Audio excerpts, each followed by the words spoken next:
अस्सलाम वालेकुम जी भाइयों, मैं मोहम्मद मज़हरुल्लाह गुजर, चीफ़ एडिटर माहनामा गुजर लिंक, आपसे मुखातिब हूँ। कुछ दिन पहले मैंने पोस्ट शेयर की थी जिसमें गिलगित के इलाका नलतर बारा के गुजरों के मुहासरा पर एहतजाज किया गया था और कानून नाफिज करने वाले इदारों और हुकूमत वक्त से अपील की गई थी कि वो नलतर बाला का रास्ता खुलवाए।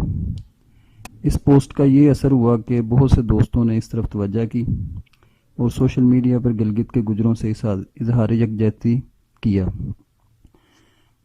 लेकिन साथ साथ बहुत से दोस्तों ने पूछा कि नलतर बाला के गुजरों का मसला क्या है और उनका रास्ता क्यों बंद किया गया है और किसने किया है।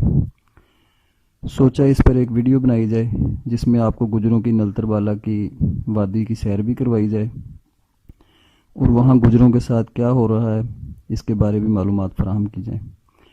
इस सिलसिले में सबसे पहले मुख्तलिफ दोस्तों की बनाई हुई रिपोर्ट्स और टूरिस्टों के ख़यालात आपके सामने पेश करते हैं ताकि आपको पता चले ये वादी कितनी खूबसूरत और कितनी अहमियत की हामिल है। तो आइए देखते हैं मुख्तलिफ दोस्तों की रिपोर्ट्स नलतर बाला पर और टूरिस्टों के ख़यालात।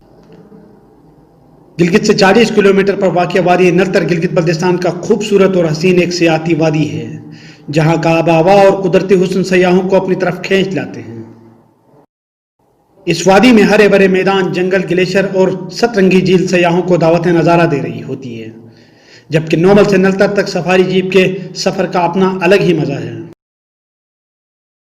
सब फ्रेंड्स यहाँ पे घूमने नलतर वैली, और यहाँ पे आके फर्स्ट टाइम यहाँ पे आए हैं और यहाँ पे आके बहुत हमें दिलकश नज़ारे मिले हैं देखने को। नलतर वैली बहुत खूबसूरत है, इंतहाई खूबसूरत एरिया है गिलगित बल्तिस्तान का, और हुंजा अपनी जगह लेकिन नलतर वैली का कोई जवाब नहीं है। और यहाँ पे सतरंगी लेक है जो बहुत खूबसूरत है, ब्लू लेक है, परी लेक जिसको देखें, स्नो लेपर्ड है जिसको वाइल्ड लाइफ टेक केयर कर रहा है, तो उसका भी विज़िट करें और ज़रूर आएँ। और जीप सफारी जो है वो बहुत ज़बरदस्त है यहाँ की।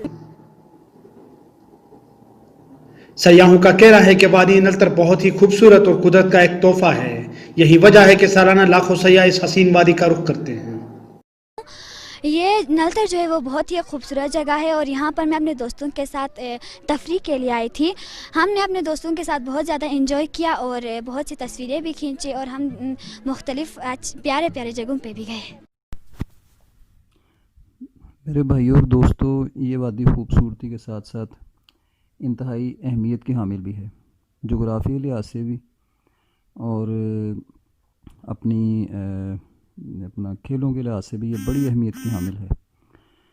यहाँ पाकिस्तान का सबसे पुराना स्कीइंग रिज़ॉर्ट है। बर्फ़ पर खेली जाने वाली तमाम गेम्स का मरकज़ पूरे पाकिस्तान में ये है और इन गेम्स को पाकिस्तान एयर फोर्स मुनज़्ज़म करती है और सारा इसकी सरपरस्ती भी पाकिस्तान एयर फोर्स करती है। और एक और चीज़ मैं बताता चलूँ, पाकिस्तान के आइस गेम्स के तकरीबन तमाम खिलाड़ियों का ताल्लुक़, बेशतर खिलाड़ियों का ताल्लुक़ इसी वादी से है और उसमें से तकरीबन ज़्यादातर गुज्जर हैं और ये एजाज़ पूरे पाकिस्तान में इसी वादी के गुज्जरों को हासिल है। यहाँ के गुज्जर न सिर्फ पाकिस्तान में बल्कि पूरी दुनिया में गुज्जर कौम का नाम भी रोशन किया है और पाकिस्तान का नाम भी रोशन किया है, क्योंकि आइस गेम्स की पूरी दुनिया में जहाँ भी गेम्स होती हैं ना, वहाँ पाकिस्तान की नुमाइंदगी ये गुज्जर खिलाड़ी करते हैं, बच्चों में भी, ख़वातीन में भी और मर्दों में भी। अब्बास गुज्जर और पिछले दिनों हमारी बहन खोशम गुज्जर थी, उन्होंने नाम रोशन किया। ओलंपिक्स गेम्स में भी ये शिरकत करते हैं हमारे गुज्जर जो खिलाड़ी हैं। तो ये एजाज़ पूरे पाकिस्तान में सिर्फ इसी वादी को हासिल है कि इसके जो गुज्जर वो पूरी दुनिया में हमारा नाम रोशन करते हैं। फिर नलतर बाला की जो पोलो टीम है ना, उसमें भी पाकिस्तान की बेहतरीन टीमों में से एक टीम है और अक्सरियत गुज्जरों की है। और जो इसके पोलो के बचपन से ही लकड़ी की हाकियाँ बना के छोटे छोटे बच्चे भी पोलो बड़े शौक़ से खेलते हैं, इसलिए ये यहाँ की टीम पोलो की बेहतरीन टीमों में से एक टीम है। यहाँ के गुज्जर माली लिहाज से भी खुशहाल हैं। گلگت میں گجر اپنے مضبوط جسم اور لمبے قد کی وجہ سے پورے گلگت میں الگ ہی نظر آتے ہیں۔ اس وادی کی خوبصورتی، وادی کی اہمیت، زمین کی زرخیزی اور گجروں کی خوشحالی، یہی فی الحال ہمارا جو ہم میں جو ایک چیز ہے حسد کی، تو یہ ساری چیزیں ان کے لیے حسد کا باعث بن گئی ہیں۔ کچھ ہمسایہ جو اپنا گجروں کے اس وادی کے ارد گرد رہنے والے ہمارے اپنے مسلمان بھائی ہیں، وہ ان چیزوں کی وجہ سے حسد کرتے ہیں ان سے، اور اس حسد کی وجہ سے کافی عرصہ سے گجروں کو پریشان اور تنگ کیا جا رہا ہے۔ کچھ لوگ اس کو فرقہ واریت کی نظر سے دیکھتے ہیں، لیکن میں اسے نہیں مانتا۔ یہ فرقہ واریت نہیں، یہ حسد کی وجہ ہے، جسے چند لوگ اپنے مفاد کے لیے فرقہ واریت کا رنگ دے دیتے ہیں۔ اب تک اس حسد کی بھینٹ 15 کے قریب گجر چڑھ چکے ہیں۔ ان کو کسی نے اہمیت نہیں دی، نہ ان کی شہادتوں کی کوئی انکوائری ہوئی، نہ کوئی گرفتاری۔ اب بھی اطلاعات کریک کے جو کہ ہمارے ہی پاکستانی بھائی تھے اپنی جان سے ہاتھ دھو بیٹھے۔ اس حادثے کے بعد انتظامیہ حرکت میں آئی اور بہت سے گجروں کو گرفتار کر دیا گیا۔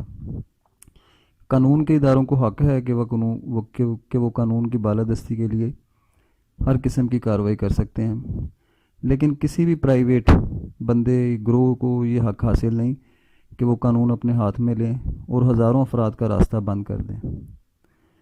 مگر اس آزاد اسلامی جمہوریہ پاکستان میں ایسا ہو رہا ہے، اور آج 15 دن ہو گئے ہیں کہ وادی نلتر کا راستہ عام افراد نے اور ایک گروہ نے بند کر رکھا، لیکن ان کے اس غیر قانونی عمل کو روکنے والا کوئی ادارہ نہیں۔ اس وادی کا ایک ہی دشوار گزار ترین راستہ ہے۔ ضروریات زندگی کی تمام اشیاء نیچے وادی نومل اور گلگت سے اسی واحد راستے کے ذریعے پہنچتی ہیں۔ راستہ کی بندش کی وجہ سے وہاں کھانے پینے کی چیزوں اور دوائیوں کی شدید قلت پیدا ہو چکی ہے۔ آلو کی فصل کی کاشت کے دن ہیں، لیکن گجر اپنا آلو کاشت نہیں کر سکے، جس کی وجہ سے کروڑوں کا نقصان ہوا ہے۔ ہم سیکورٹی اداروں سے گزارش کر پاکستانی ہونے کے ناطے، مسلمان ہونے کے ناطے، کہ وہ اس غیر قانونی راستہ کی بندش کو کھلوا کر اپنی حکومتی رٹ کا ثبوت دیں، اور دوسرے اپنے فریق سے بھی گزارش ہے کہ وہ انسانی اور اسلامی ہمدردی کے تحت کھول دیں۔ ہمارا ملک پاکستان اور عالم اسلام تفرقہ بازی اور انتشار پسندی کا متحمل نہیں ہو سکتا۔ پوری دنیا کے مسلمانوں کو اس وقت اتحاد و اتفاق کی ضرورت ہے۔ ہم سب نبی پاک صلی اللہ علیہ وسلم کے اور اہل بیت پاکیزہ ہستیوں کے ماننے والے ہیں۔ مجھے شیر خدا مولا علی کا اپنے قاتل کے ساتھ رویہ بھی یاد آتا ہے، اور کربلا کے غازی حضرت امام زین العابدین کا اپنے گھرانے کے قاتل کے ساتھ پیش آنے والا واقعہ بھی آنکھوں کے سامنے آتا ہے، جس میں امام اپنے خاندان کے قاتلوں کو پہچاننے کے باوجود اس بدبخت کے ساتھ اچھا سلوک کرتے ہیں، اور وہ خود پوچھتا ہے کہ کیا آپ نے مجھے پہچانا نہیں؟ تو امام فرماتے ہیں میں نے تمہیں دیکھتے ہی پہچان لیا تھا کہ تم میرے خاندان کے ظلم کرنے والے ہو۔ تو وہ آپ سے پوچھتا ہے کہ آپ نے پھر میرے ساتھ اچھا سلوک کیوں کیا؟ تو امام نے فرمایا جو تمہاری فطرت تھی تم نے کی، جو ہماری فطرت تھی وہ ہم کر رہے ہیں۔ اہل بیت کی سنت پر عمل کرنا چاہیے۔